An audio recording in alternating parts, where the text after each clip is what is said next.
এই breathing and exchange of gases এর আমরা অ্যাকচুয়ালি আজকে ব্রিদিং পোর্শনটা পড়বো, টু বি প্রিসাইজ, বিকজ আমাদের চ্যাপ্টারের নামটা এইভাবেই বলছে যে breathing and exchange of gases. তো এক্সচেঞ্জ অফ গ্যাসেস যেটা অ্যাকচুয়ালি ওই partial pressure of oxygen and carbon dioxide এইটার প্রিন্সিপাল উপরে বেস করে যে এক্সচেঞ্জটা হয় ইন দ্য লাংস, বেসিক্যালি আরো যদি আমি স্পেসিফিক্যালি বলতে চাই in the alveoli of lungs, সেই ব্যাপারটা কিন্তু পুরোটা partial pressure of the respective gases এর উপর ডিপেন্ডেন্ট।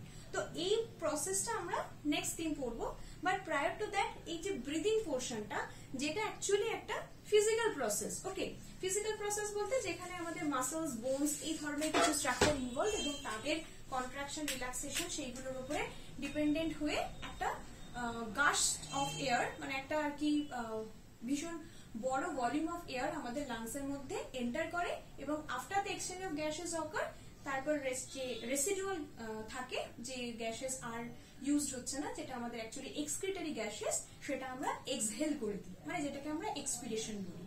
সো ওই ফার্স্ট পার্টটুকুই আমরা আজকে পড়বো ইন দা ব্রিদিং পোর্শন। ঠিক আছে, তো তার আগে যেটা আমাদের জানতে হবে যে হিউম্যান রেসপিরেটরি সিস্টেম, আমরা একদমই পুরো ব্যাপারটা এমফাসাইজ করছি হচ্ছে হিউম্যান রেসপিরেটরি সিস্টেমের উপর। সো হিউম্যান রেসপিরেটরি সিস্টেমে অ্যাকচুয়ালি কি কি কম্পোনেন্টস আছে, কি কি পার্টস দিয়ে তৈরি, সেটা দিয়ে আমরা শুরু করব। সো অবভিয়াসলি আমাদের রেসপিরেটরি সিস্টেমটাকে ফাংশনাল করতে গেলে we have to have the air to be inspired, তাই তো? তাহলে অ্যাটমসফেরিক এয়ার এই ব্যাপারটা আমরা ইনটেক করি হচ্ছে through the external nostrils.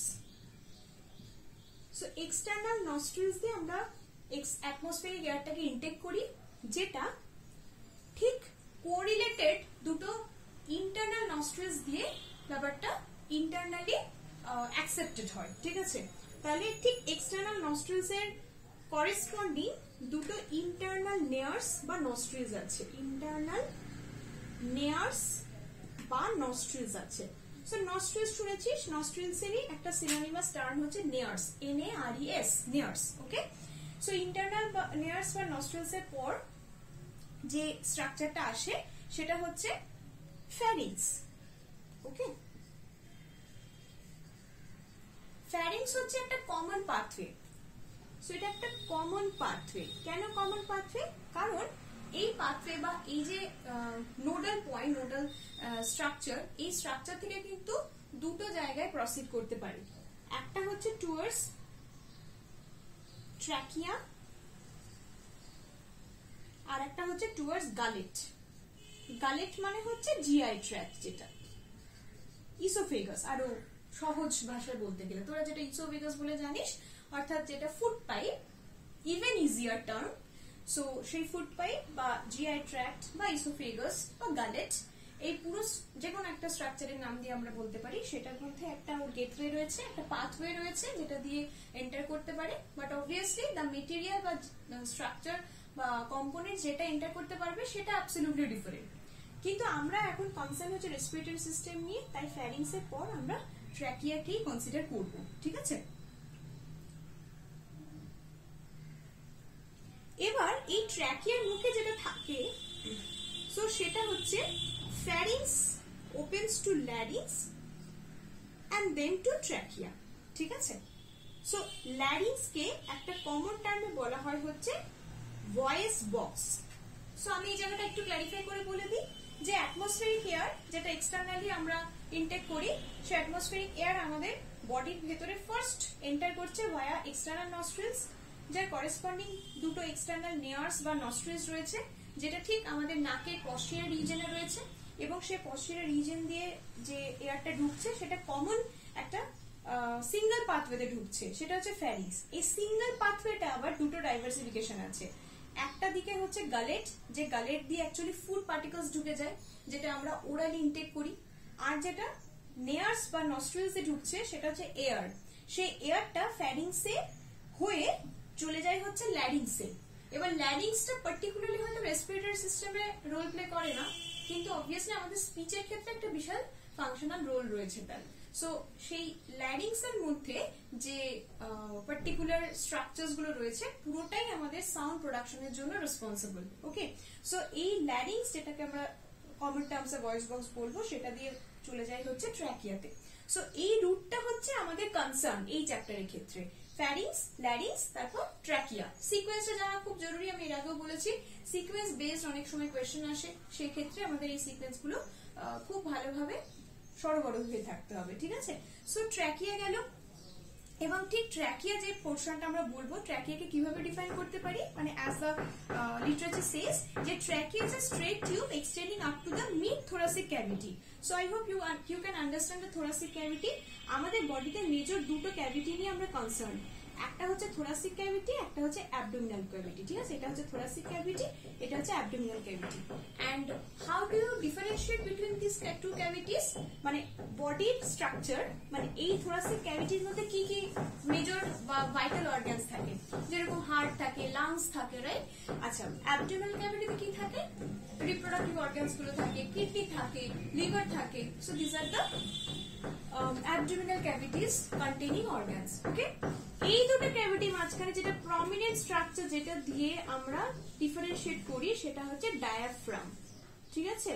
So diaphragm, DIAPHRAGM, diaphragm is such a structure that differentiates between the thoracic and the abdominal cavities within the body. Okay, এবার আমরা হচ্ছে যেটা নিয়ে কথা বলছিলাম যে এই যে ট্র্যাকিয়া সেটা আমাদের মিড থোরাসিক ক্যাভিটি পর্যন্ত এক্সটেন্ডেড থাকে। সো থোরাসিক ক্যাভিটি যতটা, ট্র্যাকিয়া তার মাঝ বরাবর পর্যন্ত নেমে আসে, ঠিক আছে। ওকে, সো এটা পর্যন্ত নেমে আসবার পর নেক্সট যে স্ট্রাকচারটা থাকে সেটা হচ্ছে ব্রঙ্কাই। ওকে, সিঙ্গুলার হচ্ছে ব্রঙ্কাস। সো ট্র্যাকিয়ার পর থাকে হচ্ছে ব্রঙ্কাই।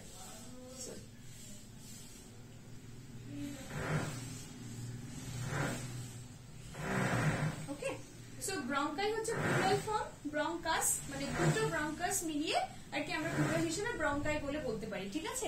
তাহলে একটাই ট্র্যাকিয়া থেকে ডাইভার্সিফিকেশন হয়ে দুটো ব্রঙ্কাই ডিভাইড হচ্ছে। নেক্সট এই যে আমি ব্রঙ্কাইয়ের কথা বললাম সেটা আবার ফার্দার ডিভিশনস হতে থাকে। কতক্ষণ পর্যন্ত ডিভিশনস হতে থাকে? এরপর তৈরি হয় হচ্ছে প্রাইমারি ব্রঙ্কিউলস, প্রাইমারি ব্রঙ্কিউলস, সেখান থেকে তৈরি হয় হচ্ছে সেকেন্ডারি ব্রঙ্কিউলস, সেখান থেকে তৈরি হয় হচ্ছে টারশিয়ারি ব্রঙ্কিউলস। ওকে, এই যে টারশিয়ারি ব্রঙ্কিউলস এর কথা বলছি, ফাইনালি সেটার ব্যাপারে একটা পার্টিকুলার ক্যারেক্টারিস্টিক ফিচার আমি মেনশন করব, যে বলছে যে the ট্র্যাকি, primary, secondary and tertiary bronchi and initial bronchioles are supported by incomplete cartilaginous rings. Okay, তাহলে যেটা আমরা বলতে পারি যে ইনিশিয়াল ব্রঙ্কিউলস মানে হচ্ছে প্রাইমারি ব্রঙ্কিউলস পর্যন্ত, অর্থাৎ ট্র্যাকিয়া থেকে শুরু করে ব্রঙ্কাই এবং primary ব্রঙ্কিউলস, all these are being covered by C-shaped cartilaginous rings. Okay, C-shaped, very important, very very important. ধর এইরকম একটা রেসপিরেটরি স্ট্রাকচার, সেটাকে সি শেপ করে ঘিরে আছে। সি শেপ মানে হচ্ছে এইরকম, ঠিক আছে, একটা সি এর মতো করে ঘিরে রয়েছে। কেন এটাকে পুরোটা ঘিরে নেই? মানে যদি একটা রেসপিরেটরি ট্র্যাক্ট এরকম থাকে তাহলে ওটাকে এই মাঝ বরাবর থেকে শুরু করে আবার ওই দিকের মাঝ বরাবর পর্যন্ত একটা রিং ধরে রেখেছে, নট অ্যান এন্টায়ার রিং। কেন এটা? দুটো ভাবে আমি বলবো, কেন আছে এবং কেন পুরোটা নয়, ঠিক আছে। এটা আছে সো দ্যাট একটা স্টেডিনেস থাকে, একটা রিজিডিটি থাকে, ঠিক আছে। কেন?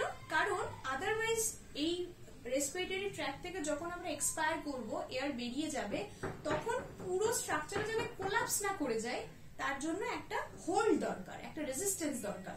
সেই জন্য এই রিংটা বাকিটাকে এভাবে ধরে রাখে, নাহলে যদি এটা না থাকতো পুরো ব্যাপারটা এরকম চুপসে নেতিয়ে পড়তো, তখন তোর অনেক বেশি ফোর্স লাগতো পরের যে অ্যামাউন্ট অফ এয়ারটাকে ইন্সপায়ার করবে।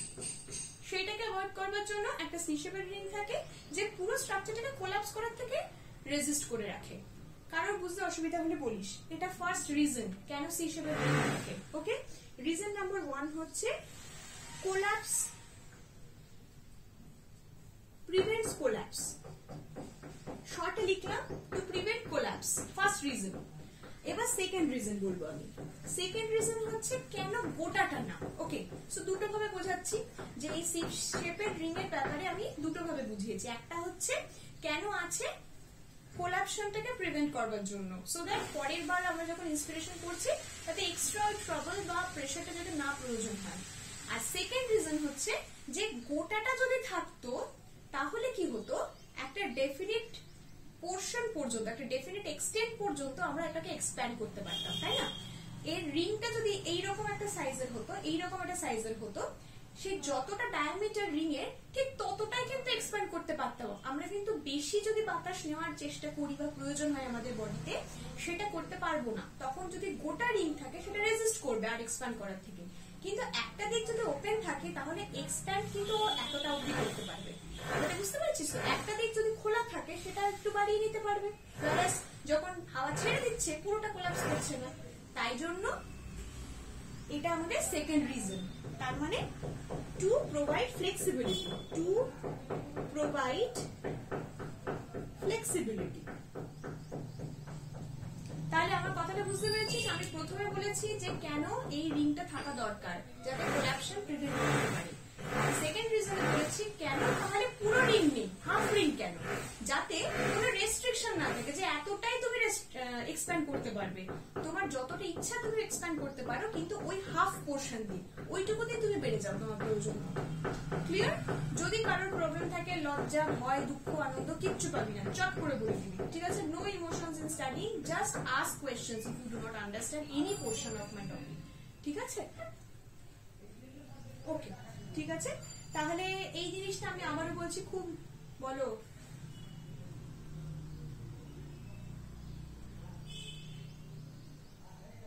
এটা এটা এটা হচ্ছে সি শেপের কার্টিলেজিনাস রিংস, মানে ট্র্যাকিয়া, ব্রঙ্কাই আর প্রাইমারি ব্রঙ্কিওলসে এই সি শেপের কার্টিলেজিনাস রিংস থাকে। সেটার প্রয়োজনীয়তাটা এইখানে লাল রং দিয়ে দুটো পয়েন্টে লিখেছি।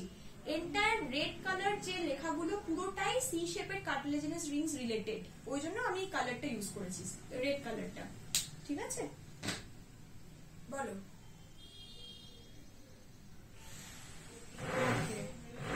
ঠিক আছে, আমি দেখছি। ওকে ওকে, আমি দেখেছি নাম্বার পাঠিয়েছিস। আমি এখন কল করলে ক্লাসে কেটে যাবে, কল করছি না, আমি দেখছি ক্লাসে করবে, দেখছি।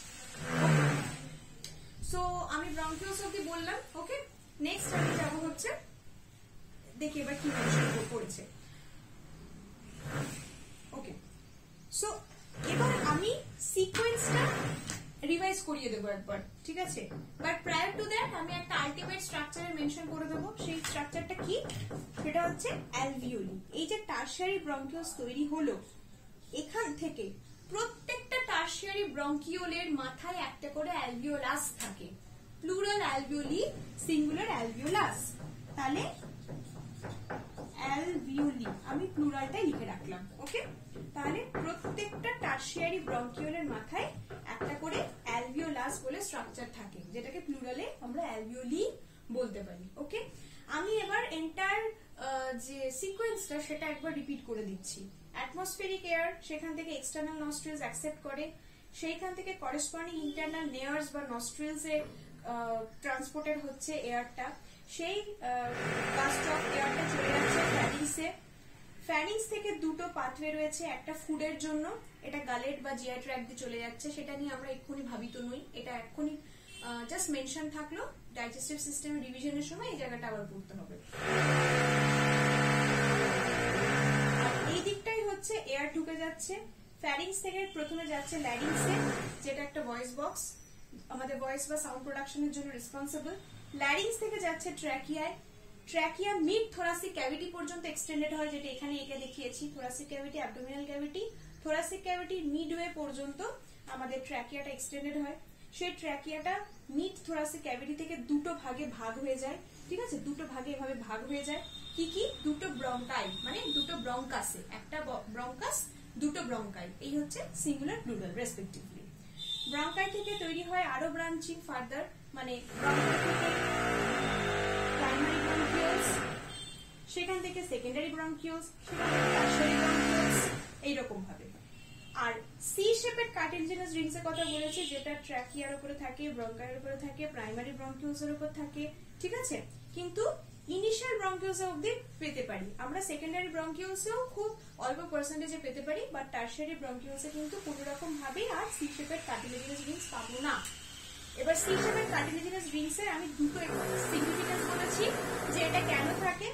Prevention of collapsion of the respiratory tract when we expire air, পুরো চুপসে যাতে না যায়, খানিকটা স্ট্রাকচার যাতে রিটেন থাকে সেই জন্য। আর সেকেন্ড রিজনটা যে আমরা এন্টায়ার তাহলে রিং তৈরি করে রাখি না কেন, সি শেপের কেন, কারণ তাহলে ওর একটা রেস্ট্রিকশন থাকবে যে এইটাই যদি স্ট্রাকচার হয় বা সাইজ হয় রিংটার, তাহলে এত দূরেও এক্সপ্যান্ড করতে পারবে, বাট এর বেশি যদি আমাদের কখনো ইন্সপায়ার করার প্রয়োজন হয় সেটা কিন্তু পসিবল হবে না। তাই একটা দিক ওপেন রাখা হয় সেই এক্সপ্যানশনের স্পেসটা প্রোভাইড করার জন্য, ঠিক আছে। So that is it. এবং tertiary bronchioles terminate in alveolus, plural হচ্ছে alveoli. So this is the sequence, these are the related structures and their functional role. Okay, so I hope initial anatomy টা সবার clear হয়েছে, কারণ কোনো clarification থাকলে এক্ষুনি করে নিতে হবে, পরিষ্কার হতে হবে ছবিটা একদম, যে লাংসের ভেতরে কিরকম ট্রি এর মতো একটা স্ট্রাকচার হয়ে থাকে, কারণ এটাকে ব্রঙ্কাল ট্রি বলা হয়। দেখতে এরকম গাছের মতো ব্রাঞ্চিং হয়, যেহেতু ব্রঙ্কাই থেকে ব্রঙ্কিউলস মানে প্রাইমারি, সেকেন্ডারি, টারশিয়ারি, তো এই কারণে এটাকে একটা ট্রি এর মতনই লাগে বলে এটাকে ব্রঙ্কাল ট্রি বলা হয়। ওকে, সো এই সিনারিওটাকে ভিজুয়ালাইজ করতে পারতে হবে, তবেই জিনিসটা পরিষ্কার বোঝা যাবে, ঠিক আছে। সো দ্যাট ইজ ইট। আমি মুছে দিচ্ছি। আই হোপ সবার লেখা বা নোট ডাউন করা যতটুকু যা দরকার হয়ে গেছে, ঠিক আছে। আমি মুছে দিচ্ছি তাহলে।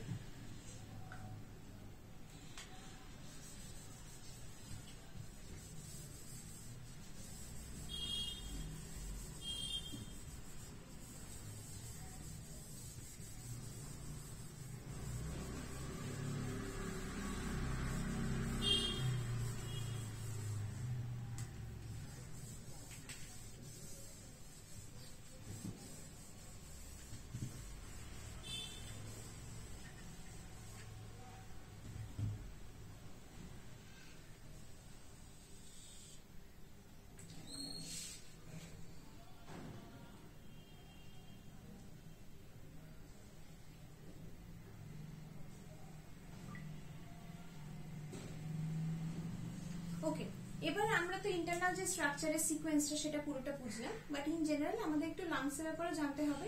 এই যে এন্টার কথাটা বলছি যে ব্রঙ্কাই, তার অ্যাসোসিয়েটেড ব্রঙ্কিউলস এবং তাদের টার্মিনেটেড যে ফাইনালি অ্যালভিওলাই গুলো প্রেজেন্ট থাকে, এই সবটা মিলিয়ে কিন্তু লাংস তৈরি করে, ঠিক আছে।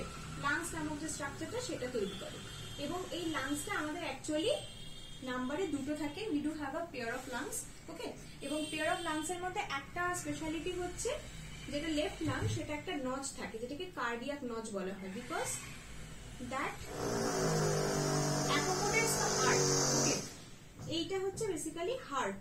তো এই হার্টটাকে অ্যাকোমোডেট করার জন্য, যেটা একটু লেফট দিকে ইনক্লাইন, সেজন্য এই লাংয়ের একটা কি বলবো একটা খোঁজ মতো থাকে। এই খোঁজ বা এই একটা খাঁজ মতো স্ট্রাকচার যেটা, সেটাকে বলা হয় হচ্ছে কার্ডিয়াক নচ,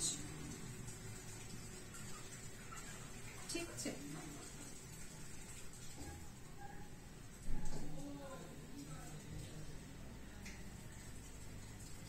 আচ্ছা, আর একটা খুব ইম্পর্টেন্ট স্ট্রাকচার, সেটা হচ্ছে প্লিউরা, PLEURA।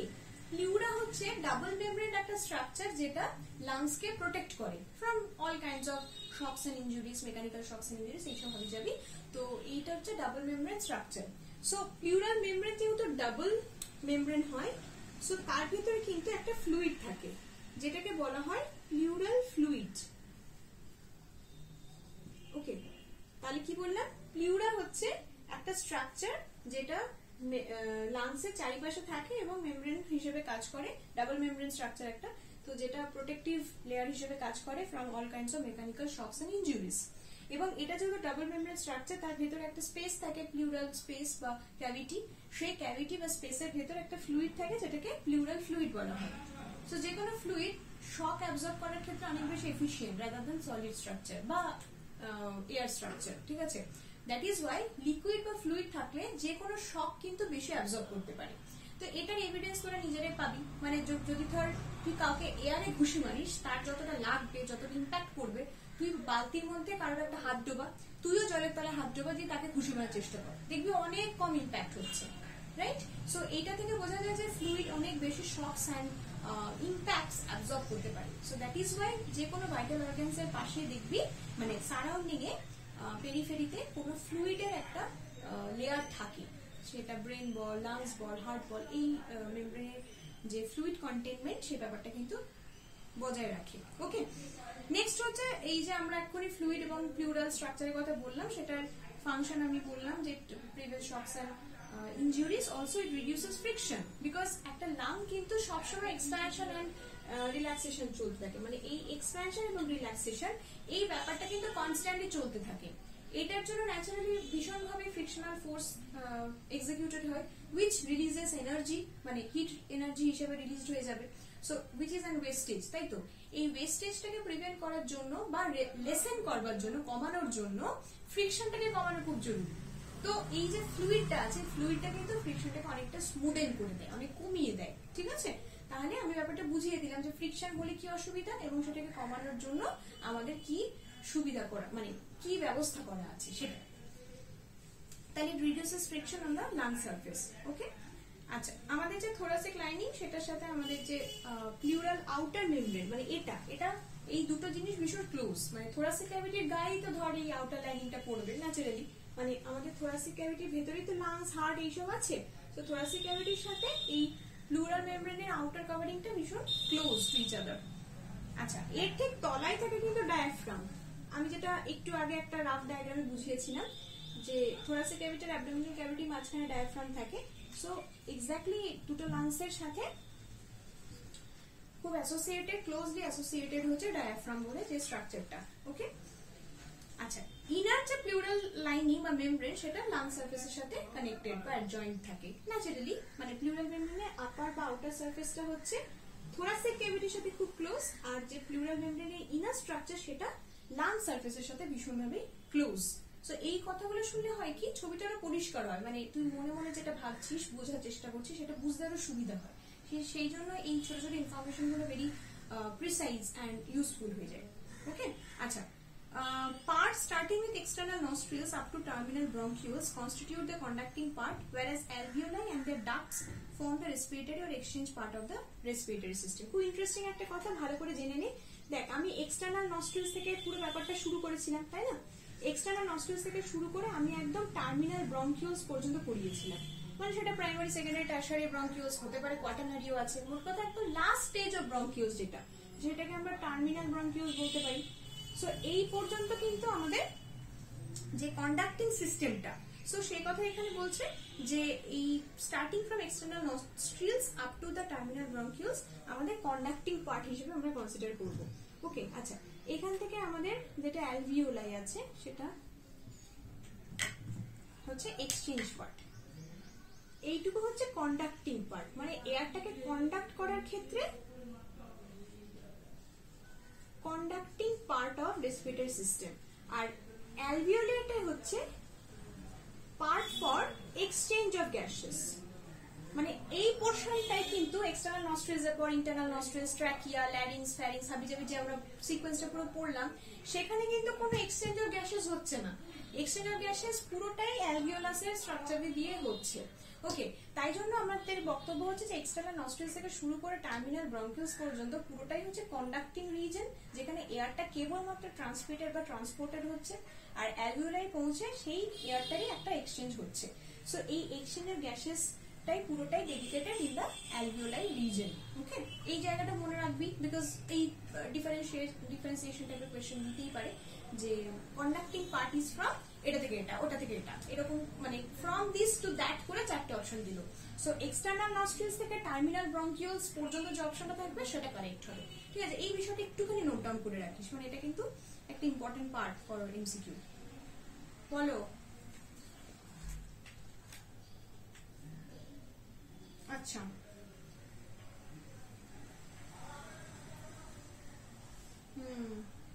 ছিল। আচ্ছা, এটা সিরিয়াসলি দেখতে পাচ্ছিস না? By god. আর কারোর প্রবলেম হচ্ছে? বাকিদের কারোর?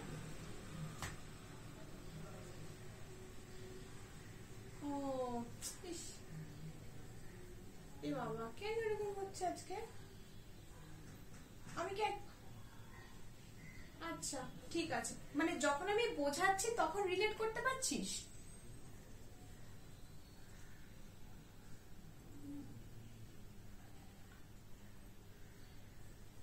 অ্যাজিউম করে করে, ওকে ওকে, বুঝতে পেরেছি। আচ্ছা ঠিক আছে, ওকে, একটা মিনিট দাঁড়া তাহলে।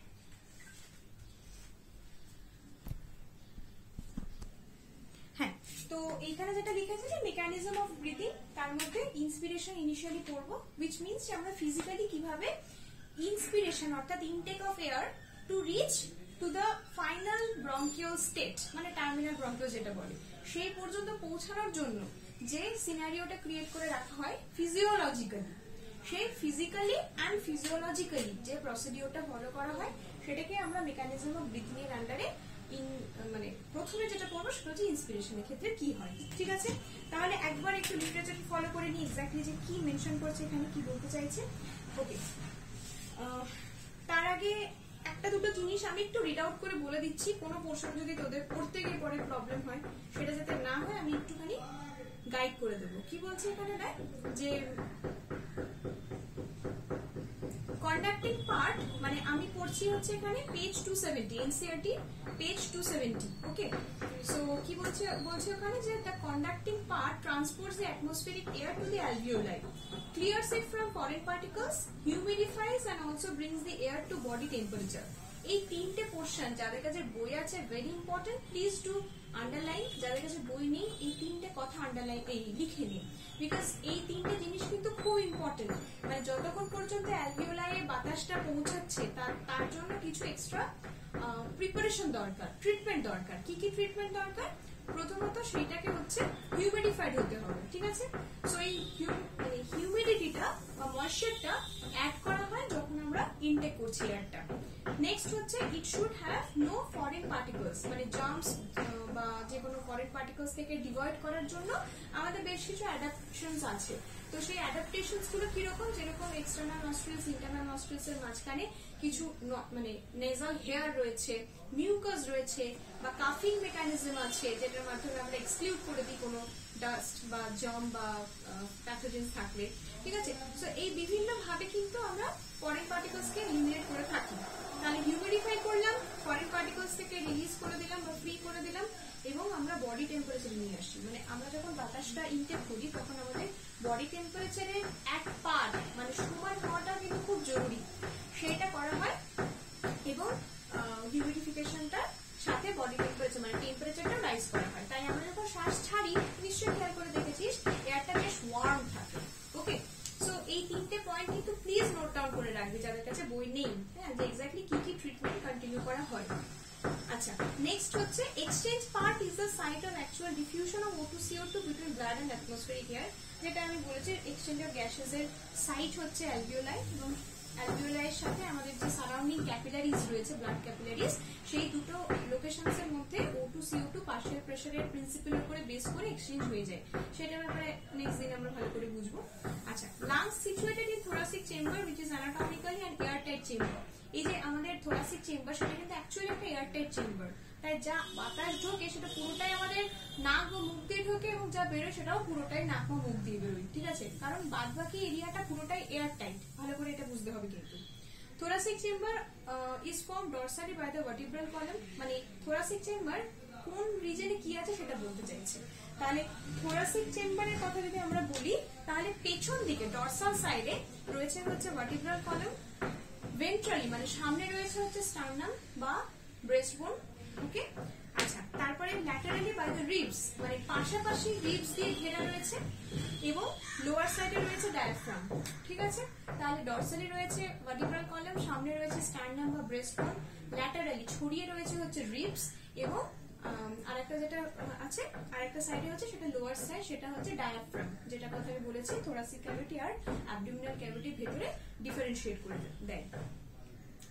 ওকে, anatomical setup of lungs এইরকমই যে any change in the volume of the thoracic cavity will be reflected in the lung cavity। তো আমরা thoracic cavityটা যেহেতু এয়ারটাইট চেম্বার হিসেবে জানি, তাই আমরা যে এয়ারটা ইনটেক করি সেটা পুরোটাই কিন্তু আমাদের লাং ভলিউমের উপর এফেক্ট করে। ঠিক আছে, কারণ আর তো কোনো জায়গা নেই যেখান দিয়ে বাতাস ঢুকবে বা রিলিজ হবে, সেই জন্য এমন ভাবে সিচুয়েশনটা পুরো তৈরি করা যে বাতাসটা পুরোটাই আমাদের থোরাসিক চেম্বারে ঢুকছে সেটা পুরোটাই আমাদের লাং ভলিউমকে এফেক্ট করছে। ওকে, আচ্ছা, such an arrangement is essential for breathing as we cannot directly alter the pulmonary volume. Okay, fine. এরপরে রেসপিরেশনের কিছু এক্সপ্লেনেশন দেওয়া রয়েছে, সেটা এক্ষুনি আমরা ঢুকবো না, কারণ সেটা হচ্ছে part of exchange of gases. আমরা ডাইরেক্টলি মেকানিজম অফ ব্রিদিং এ চলে যাব। সো মেকানিজম অফ ব্রিদিং এ যে কথাটা বলা দুটোই, যে ইন্সপিরেশন এবং এক্সপিরেশন।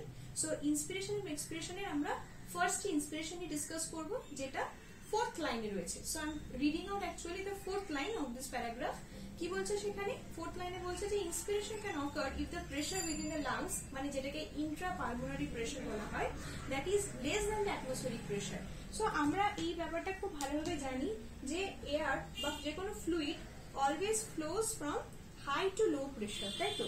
তাহলে আমাদেরকে যদি যে কোনো এয়ার ভলিউমকে আমাদের ইনটেক করতে হয়, তাহলে আমাদের যেখানে ইনটেক করতে হবে, মানে আমাদের লাং যে ক্যাভিটিটা, pulmonary cavity, intra pulmonary cavity, সেটাকে লো প্রেসার কন্টেইনিং হতে হবে। এবং আমাদের ফিজিক্স বা কেমিস্ট্রি কনসেপ্ট থেকে এটাও জানি যে যত আমাদের ভলিউম বা স্পেস বেড়ে যায় তত তারপর প্রেসার কমে যাবে। খুব ছোটভাবে আমাদের সহজভাবে যদি বুঝতে হয়, তাহলে দেখ জিনিসটা কেমন দাঁড়াচ্ছে, যে একটা রুমের মধ্যে যদি 10 জন থাকে, ঠিক আছে, এবার তুই সেই 10 জনকে এমন একটা হল ঘরে নিয়ে গেলি যেটা ওই রুমটা থেকে অনেক বড়, তার মানে ওই হল ঘরের যে স্পেস বা এরিয়া সেটা হচ্ছে এই রুমটা থেকে অনেক বেশি।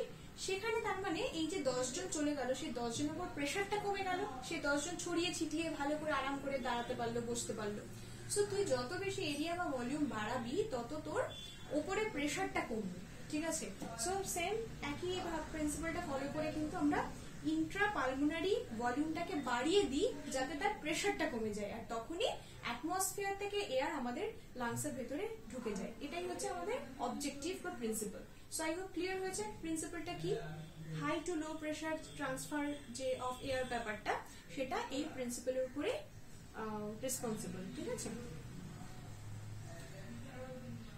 সো এই ব্যাপারটাকে নেগেটিভ প্রেসার বলা হয়, মানে লাংসের ভেতরে একটা নেগেটিভ প্রেসার থাকে, যে প্রেসারটা ইনডিউস করে transfer of air from high to low pressure. Okay,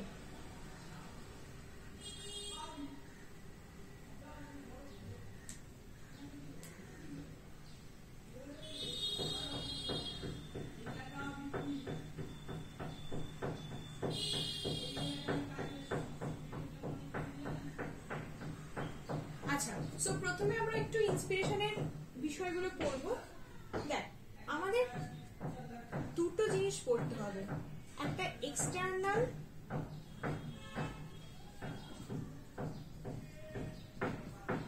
intercostal muscles, একটা হচ্ছে ইন্টারনাল ইন্টারকোস্টাল মাসলস, আর নাম্বার 3 হচ্ছে ডায়াফ্রাম।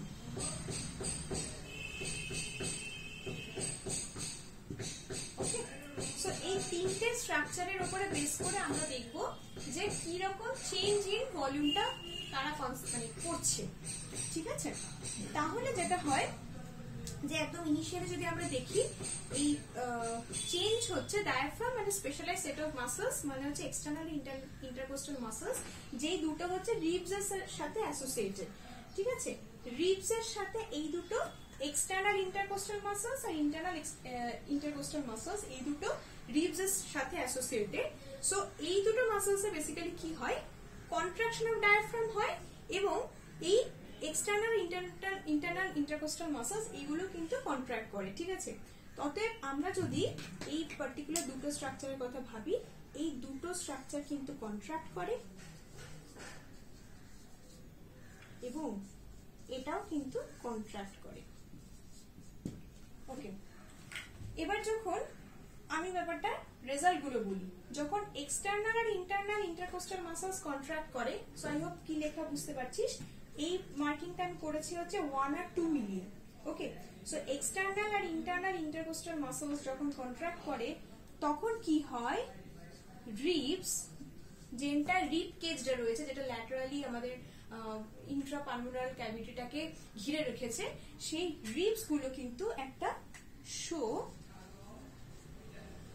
আপওয়ার্ড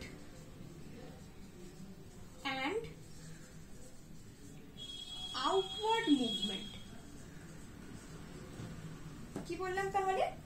যখনই এই এক্সটার্নাল আর ইন্টারকোস্টাল মাসলস কন্ট্রাক্ট করে তখন রিব কেজটা আপওয়ার্ড এন্ড আউটওয়ার্ড একটা মুভমেন্ট দেখায়, তখন আমরা এইরকম ব্যাপারটা হয় আপওয়ার্ড এন্ড আউটওয়ার্ড। তাতে কি সুবিধাটা হয়, তাহলে যখন এরকম উপর থেকে উঠে গিয়ে বাইরের দিকে বেরিয়ে যাচ্ছে তাহলে এই যে স্পেসটা এটা বেড়ে যাচ্ছে, রাইট?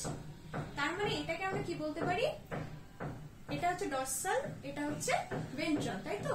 তাহলে এই ভেন্ট্রাল বা ডরসোভেন্ট্রাল যে ক্যাভিটি স্পেসটা সেটা বেড়ে যাচ্ছে, ঠিক আছে? তাহলে ডরসোভেন্ট্রাল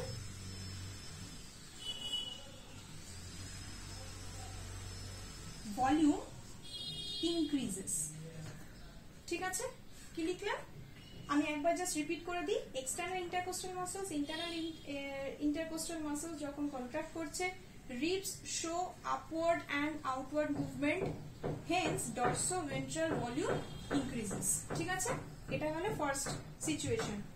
সেকেন্ড সিচুয়েশন, যখন ডায়াফ্রাম কন্ট্রাক্ট করছে তখন যেটা ডোম শেপের ডায়াফ্রাম, ডায়াফ্রাম কিন্তু অ্যাকচুয়ালি এইরকম হয় ডোম শেপের, সেটাই কিন্তু যখন কন্ট্রাক্ট করে এরকম ফ্ল্যাটেন্ড হয়ে যায়, তাহলে গেটস ফ্ল্যাটেন্ড,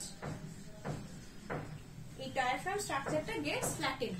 আর যখনই ফ্ল্যাটেন্ড হয়ে যায় তখন অ্যান্টেরিয়র পশ্চেরিয়র ভলিউম ইনক্রিজেস, মানে এই উপর থেকে নিচ অব্দি যে ভলিউমটা অ্যাক্সিসটা ডায়াফ্রাম যে চ্যাপটা হয়ে যায় এই ভলিউমটা অনেক বেড়ে যায়, তাহলে এই ভলিউমটা বেড়ে যাচ্ছে, এই ভলিউমটাও বেড়ে যাচ্ছে, তাহলে এন্টায়ার ইন্ট্রা যে পালমোনারি ভলিউম সেটা কিন্তু ইনক্রিজ করছে। তখনই প্রেসার লো হয়ে যাচ্ছে, রাইট?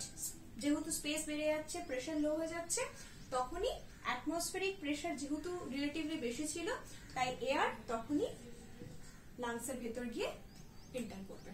কারোর বুঝতে অসুবিধা হচ্ছে কিনা আমাকে বলুন।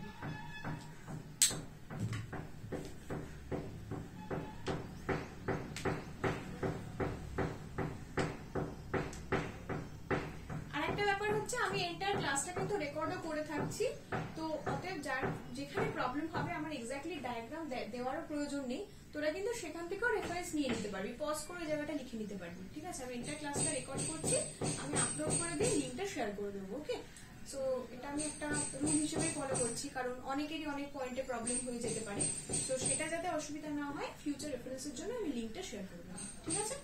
ওকে, সো হ্যাঁ অ্যাকচুয়ালি কি বলতো আমার ইয়েতে তোর জিমেলে প্রচুর স্পেস খেয়ে নিচ্ছে, মানে অলরেডি আমাকে ওয়ার্নিং দেওয়া শুরু করেছে, তো পুরোনো ক্লাসগুলোকে ডিলিট করতে আমার ঠিক সাহস হচ্ছে না, তো সেই জন্য আমি ইউটিউবে আপলোড করছি, তাহলে ফ্রি স্পেস ইউজ করা যাচ্ছে, ঠিক আছে? ইউটিউবে লিঙ্কে দিয়ে দেবো।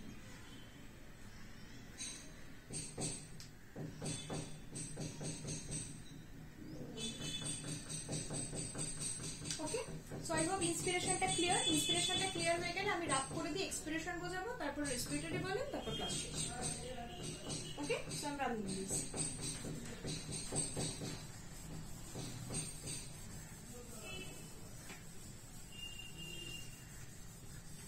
দেখ ইন্সপিরেশন বোঝানোর সময় আমাকে বেশি কথা বলতে হয়েছে, কারণ আমি ইন্ট্রোডিউস করছিলাম এই ব্যাপারগুলোকে, ইন্টারকোস্টাল মাসলস, ডায়াফ্রাম, এইসব ব্যাপারগুলোকে ইন্ট্রোডিউস করছিলাম, কিন্তু এখন যেহেতু তোরা অলরেডি এটার সাথে পরিচিত তাই আমাকে এক্সটার্নাল বা ইন্টারনাল ইন্টারকোস্টাল মাসলস কি বা ডায়াফ্রাম কি এগুলো আলাদা করে বলবার দরকার নেই, আমি শুধু বলবো যে কি চেঞ্জ হচ্ছে।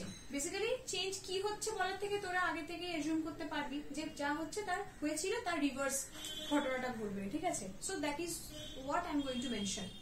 তাহলে আমরা এখন পড়তে চলেছি হচ্ছে এক্সপিরেশন মেকানিজম অফ ব্রিথিং এর মধ্যে স্পেসিফিক্যালি এক্সপিরেশন প্রসেসটা, যে এক্সপিরেশনটা কিভাবে এক্সিকিউটেড হচ্ছে।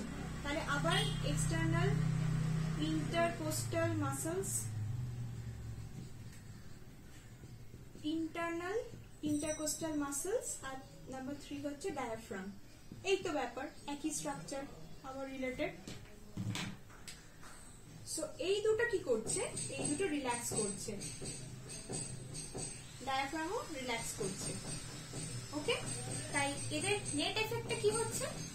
নেট এফেক্ট এটাই হচ্ছে যে যেই external internal intercostal muscles relax করছে তখন ribs show downward and inward movement. কি লিখলাম?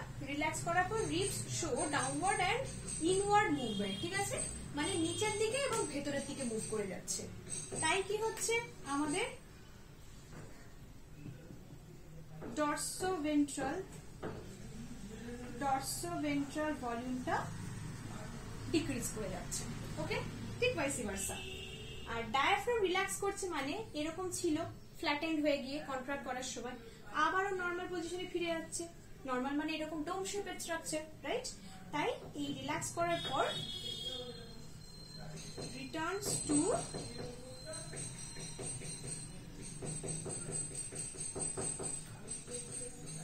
dome shape structure. তাই anterior posterior ভলিউমটা ডিক্রিজ করে যাচ্ছে, ঠিক আছে? সো ডায়াফ্রাম রিল্যাক্স করছে, রিটার্নস টু ডোম শেপের structure, anterior posterior volume decreases, নিচের দিকে আরো দিয়েছে এটা, ঠিক আছে? সো একই condition, just vice versa, reverse condition. So এইভাবে এক্সপ্রেশন হচ্ছে, মানে এইভাবে এক্সপ্রেশন হচ্ছে মানে হেন্স কি হচ্ছে আমাদের ইন্ট্রা পালমোনারি ভলিউম ডিক্রিজেস। প্রেসারটা কি হচ্ছে? হাই প্রেসার, তাই না? তাই যখনই হাই প্রেসার হচ্ছে তখনই এয়ারটা অ্যাটমসফিয়ারে বেরিয়ে যাচ্ছে। ওকে, দ্যাট ইজ ইট। এক্সপ্রেশনটা এই অবধি। এরপরে আমরা রেসপিরেটরি ভলিউমস করব চটপট।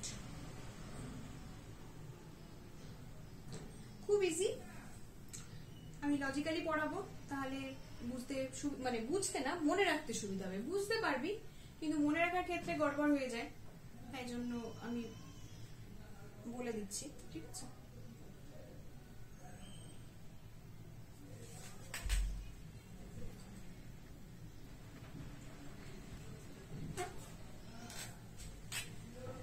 ঠিক আছে, মুছে দিচ্ছি। আবারও বলছি, প্রবলেম হলে পরে লিঙ্কটা থেকে আমি যখন ভিডিওটা আপলোড করে দেবো ওইখান থেকে একটু রেফার করে নিবি, প্রবলেম হবে না। আমি ওই জন্য আর কি একটা ব্যাকআপ রাখছি সবসময়, ঠিক আছে?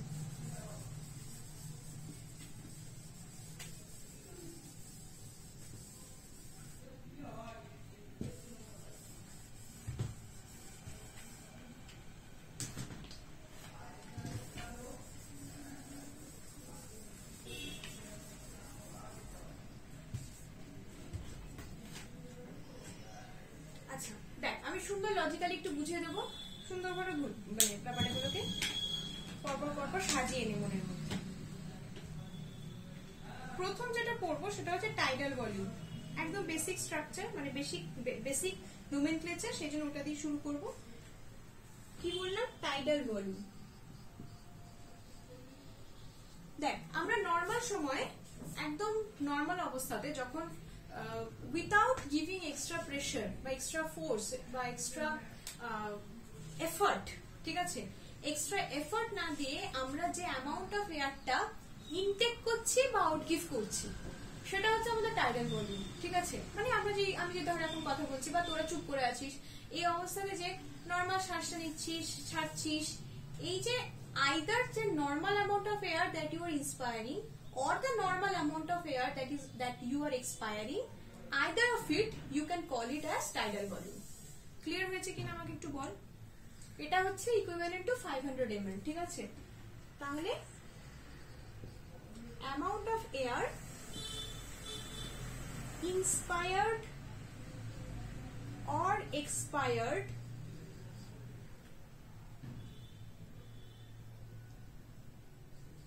at normal time, at normal conditions আর কি, ঠিক আছে? এটা হচ্ছে 500 ml। ক্লিয়ার? নর্মাল অবস্থায় যে শ্বাসটা আমরা নিচ্ছি বা ছাড়ছি সেটার অ্যামাউন্ট হচ্ছে আমরা টাইডাল ভলিউম বলবো। এরপর আমরা যদি নর্মাল বাতাসটা নেওয়ার পর, মানে ধর এতটা আমরা নর্মাল বাতাস নিয়েছি, ঠিক আছে? এরপর আমরা যদি এর থেকে এক্সট্রা একটা বাতাস নিই, মানে আমি নর্মালি তোকে বলতে ধর আমি এতটা নর্মালি শ্বাস নিতে পারি, ঠিক আছে, আমি এখান থেকে আরো চাপ দিয়ে যতটা পারি শ্বাস নিলাম, এইরকম ডাক্তার আমাদের বলে যে বেশি করে শ্বাস নাও, বলে তো, তা আমরা কি করি প্রথমে নর্মাল শ্বাস নিচ্ছিলাম, এরকম করে নর্মাল শ্বাস নিলাম, যে ডাক্তার বললো উনি ওই পয়েন্ট থেকে আরো যতটা পারি এয়ার এক্সট্রা নিলাম, রাইট? সেই এক্সট্রা অ্যামাউন্ট অফ এয়ার যেটা আমরা নর্মাল অ্যামাউন্ট অফ এয়ারের থেকেও বেশি করে নিচ্ছি ইন এক্সেস, সেটা হচ্ছে ইন্সপিরেটরি রিজার্ভ ভলিউম। ক্লিয়ার হয়েছে? কারো বুঝতে অসুবিধা হলে আমাকে বলবি। তাহলে নর্মাল অবস্থা থেকে আমরা যে এক্সট্রা অ্যামাউন্ট অফ এয়ারটা ইনটেক করতে পারি সেটা হচ্ছে আমাদের ইন্সপিরেটরি রিজার্ভ ভলিউম। ওকে, ঠিক একই রকম ভাবে আমরা যখন শ্বাসটা ছাড়ছি নর্মাল অবস্থায় এতটুকু ছাড়লাম, এরপরেও আমরা চাপ দিয়ে বেশি ছাড়তে পারি, এরকম ভাবে চাপ দিয়ে বেশি ছাড়লাম, সেই নর্মাল এক্সপিরেশন থেকেও আমরা যে এক্সট্রা অ্যামাউন্ট অফ এয়ারটা ছাড়ছি সেটা হচ্ছে আমাদের এক্সপিরেটরি রিজার্ভ ভলিউম। তাহলে ইন্সপিরেটরি রিজার্ভ ভলিউম মানে হচ্ছে নর্মাল অ্যামাউন্ট অফ এয়ার যতটা আমরা ইনটেক করি তার থেকেও এক্সট্রা অ্যামাউন্ট যতটা ইনটেক করতে পারবো সেটা ইন্সপিরেটরি রিজার্ভ ভলিউম। আর নর্মাল কন্ডিশনসে যে অ্যামাউন্ট অফ এয়ার আমরা এক্সপায়ার করতে পারি তার থেকেও চাপ দিয়ে এক্সট্রা এফর্ট দিয়ে যে অ্যামাউন্ট অফ এয়ারটা এক্সপায়ার করতে পারবো that is expiratory reserve volume. Okay, কিন্তু একটা কথা মাথায় রাখতে হবে যে আমাদের কিন্তু কখনোই এন্টায়ার লাংস ফাঁকা করে আমরা বাতাস এক্সপায়ার করতে পারি না, যতই প্রেসার দিই না কেন, ঠিক আছে? লাংসের ভেতর একটা অ্যামাউন্ট অফ এয়ার কিন্তু থেকেই যায়, মানে আমরা নর্মাল অবস্থায় যতটা ছাড়ছি তার থেকেও বেশিটা ছাড়লাম, ম্যাক্সিমাম ছেড়ে দিলাম, কিন্তু তবুও আমাদের লাংসের একটা অ্যামাউন্ট অফ এয়ার আছে যেটার উপরে আমাদের কোনো কন্ট্রোল নেই, সেটা আমরা এক্সপায়ার করতে পারি না উইথ ম্যাক্সিমাম এফর্ট অলসো। সেটাকে বলা হয় হচ্ছে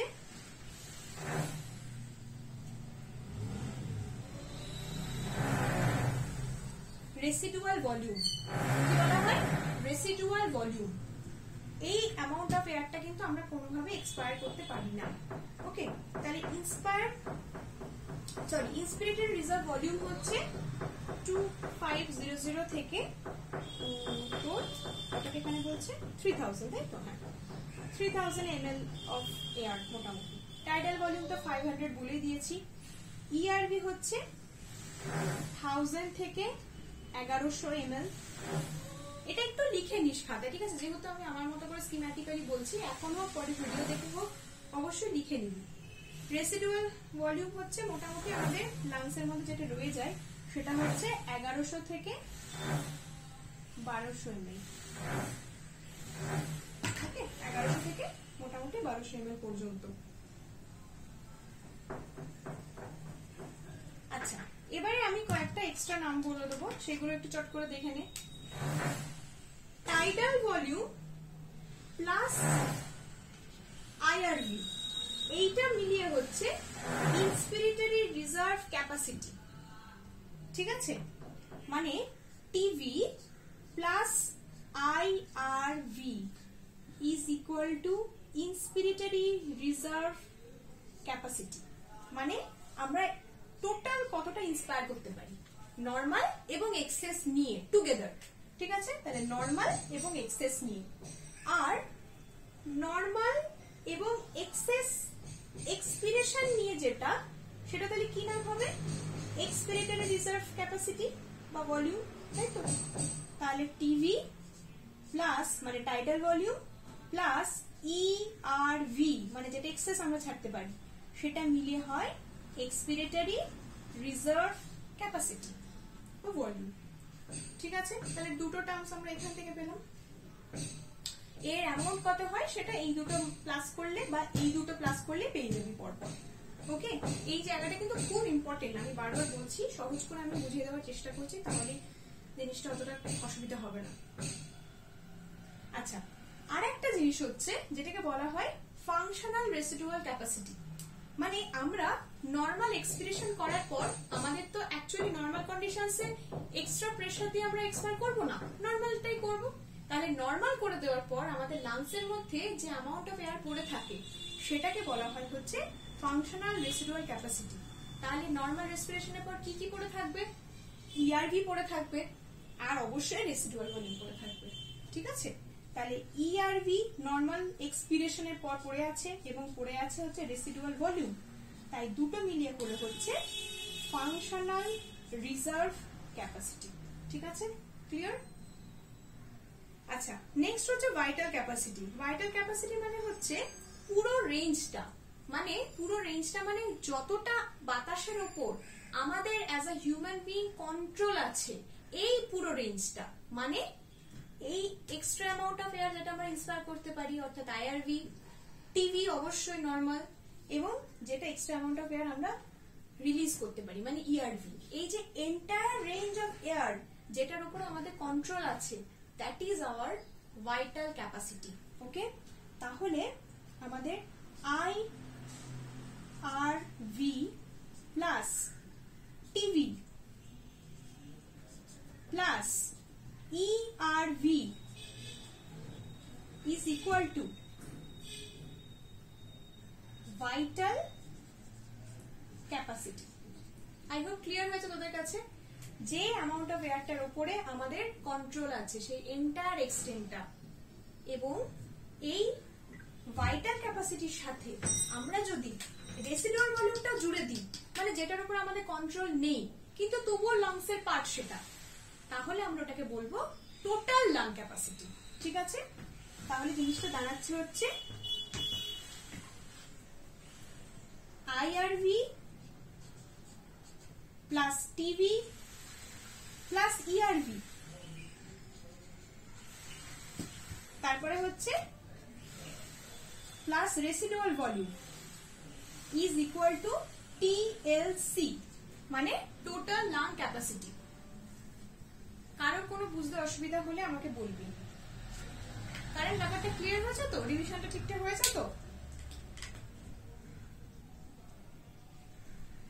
হ্যাঁ, মানে এই ইকুয়েশনস গুলো ক্লিয়ার তো সবকটা?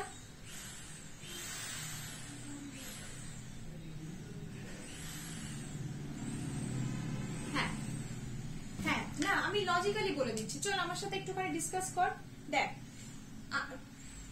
হ্যাঁ তো ঠিক আছে, তুই একটু মাইক্রোফোনটা অন রাখ, বাকিরাও একটু ফলো কর, আমি তোর সাথে একবার ব্যাপারটা গল্পের মতো করে আলোচনা করি। দেখ, নর্মাল অবস্থায় আমরা যে অ্যামাউন্ট অফ এয়ারটা নিচ্ছি বা ছাড়ছি সেটাকে কি বলবো? Very good. এবার নর্মাল অবস্থায় যে অ্যামাউন্ট অফ এয়ারটা নিচ্ছি সেটার থেকেও এক্সট্রা যে অ্যামাউন্টটা আমরা জোর দিয়ে চাপ দিয়ে নিলাম সেইটুকু এয়ারকে কি বলবো? ভেরি গুড, একদম। নর্মাল অবস্থায় যে বাতাসটাকে আমরা ছাড়বো সেটাকেও টাইডাল ভলিউম বলতে পারি, সেখান থেকে এক্সট্রা প্রেসার দিয়ে যেটা ছাড়বো সেটাকে কি বলবো? Very good. এবার আমরা এই যে তিনটের কথা বললাম, এই এক্সপিরেটরি রিজার্ভ ভলিউম করবার পরেও কিছুটা অ্যামাউন্ট অফ এয়ার আমাদের লাংসে পড়ে থাকে যেটার উপর আমাদের কন্ট্রোল থাকে না, সেটাকে কি বলবো? Very good, residual volume. এবারে হচ্ছে আমাদের নেক্সট কথা যেটা, যে আমাদের নর্মাল এক্সপিরেশনের পর যে অ্যামাউন্ট অফ এয়ারটা পড়ে থাকছে সেই এন্টায়ার এয়ারটাকে আমরা কি বলবো? নর্মাল এক্সপিরেশনের পরে কি কি পড়ে থাকবে? ইআরভি পড়ে থাকবে আর আরভি পড়ে থাকবে, মানে রেসিডুয়াল ভলিউম পড়ে থাকবে। সো এই ইআরভি আর রেসিডুয়াল ভলিউম মিলে হয় হচ্ছে ফাংশনাল রিজার্ভ ক্যাপাসিটি, তাই তো? মানে রিজার্ভ না, ওটা হচ্ছে রেসিডুয়াল ক্যাপাসিটি, মানে যেটা হচ্ছে রেসিডুয়াল হয়ে পড়ে থাকছে নর্মাল এক্সপিরেশনের পর। আচ্ছা, এরপর হচ্ছে ভাইটাল ক্যাপাসিটি, মানে আমাদের লাংসে কতটা এয়ারের উপর কন্ট্রোল আছে সেটা দেখতে গেলে আমরা কি কি দেখব? আইআরভি দেখব, আমরা দেখব হচ্ছে টাইডাল ভলিউম, আমরা দেখব হচ্ছে ইআরভি, একদম। কিন্তু যদি এন্টায়ার লাংসের আমাদের একটা ক্যাপাসিটি দেখতে হয় তাহলে এর সাথে কি জুড়বো? ভাইটাল ক্যাপাসিটির সাথে কি জুড়বো?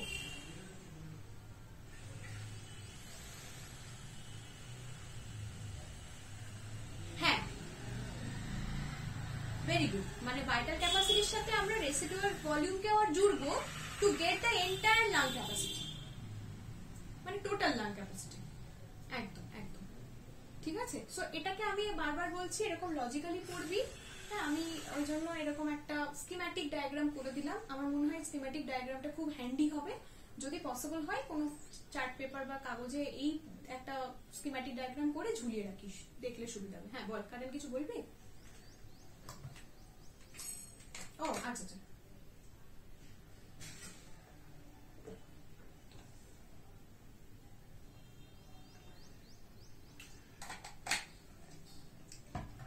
সো আজকে আমার ক্লাস কিন্তু এই পর্যন্ত, ঠিক আছে?